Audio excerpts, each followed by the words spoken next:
Welcome back to the channel, dear friends. When we raise our voices in the practice of chanting Amitabha Buddha's name, have we ever paused to consider why the syllables and Omit and Honshi are indispensable? What hidden depths lie within these sacred sounds, and how do they transform our very being when uttered with full sincerity and faith?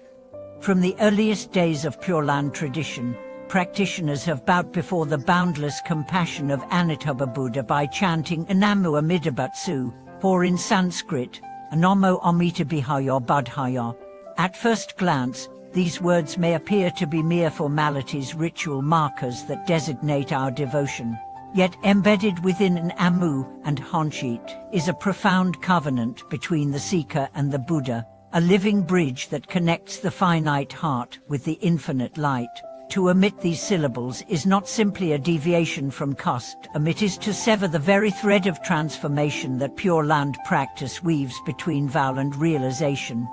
Consider the meaning of an Namu. This term derives from Sanskrit namas, conveying infinite homage, self-surrender, and wholehearted entrustment. When we intone Namu, we are not merely uttering a name, we are bowing the totality of our mind and heart, offering every thought, every feeling, every ounce of our being to the boundless vow of Amitabha Buddha. The sound itself carries the weight of humble devotion, dissolving our self-centered clinging and opening us to the luminous embrace of compassion. Like rain that washes away dust, Namu cleanses the mind of its illusions, inviting us to rest in the purity that transcends all duality. Then there is Honshi, meaning original master. This term affirms our recognition that Amitabha Buddha is the source and sovereign of our spiritual awakening. By invoking Honshi, we declare our intention to abide under his guidance, to trust that his primal vow encompasses all beings without exception. In a world rife with uncertainty, Honshi anchors us to the unfailing assurance that liberation does not depend on our fluctuating effort alone, but springs from the power of primal wisdom and compassion that has vowed to rescue every sincere heart. When combined, Amba Honshi Amitabha, these syllables form a living mantra, a dynamic resonance that reaches beyond conceptual thought. In each breath we chant, we synchronize with the undying vow that Amitabha Buddha made long ago, pledging to welcome every being who calls upon his name. Through this sacred vibration, our own vow to transform suffering is mirrored by the Buddha's vow to liberate us. The boundary between practitioner and teacher dissolves, revealing a shared ground of awakening. Stories from Pure Land masters illustrate this transformative power vividly. One venerable nun, upon her deathbed, continued to chant Namu Amitabha with unwavering clarity.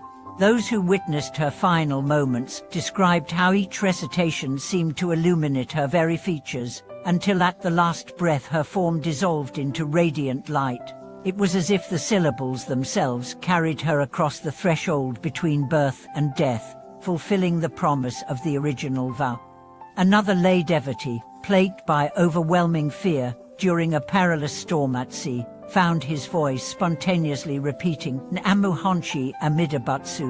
With every chant, his terror subsided until the waves became gentle ripples, guiding the vessel safely to shore. In those moments, he understood that the syllables were not empty words but living currents of refuge. To omit Namu is to forfeit the depth of surrender.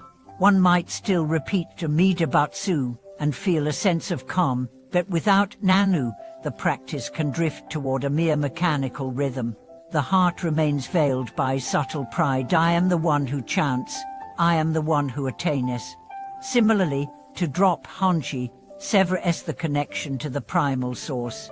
We may call upon the Buddha's name, but we risk reducing the practice to self-reliant striving, as though we seek attainment by our own merit alone. In truth, the very brilliance of Pure Land lies in the interplay between our heartfelt vow and the Buddha's eternal vow. Each syllable sustains the other in an unbroken circle of grace. Beyond meaning and history, the vibratory quality of these sounds carries subtle effects in our consciousness. Sound practitioners and scientists alike have noted that certain phones resonate with specific energy centers in the body.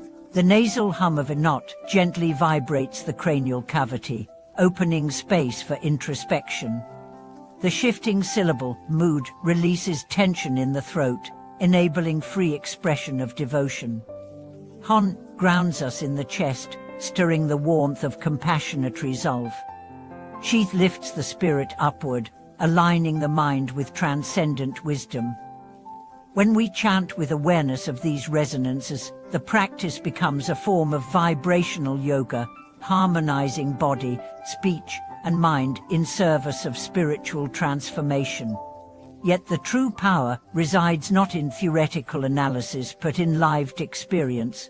When we embrace every chant as an opportunity to renew our vow, to let go of doubt and self-absorption, we awaken to the ever-present refuge that Amitabha Buddha offers. Friends who have struggled with grief and loss testify that even a single recitation of Namu Honshi Amitabutsu can bring a flash of clarity, like a lantern piercing the darkest night. In these moments, we do not merely utter sounds, we participate in an age-old promise, and that affirms that no being is ever abandoned.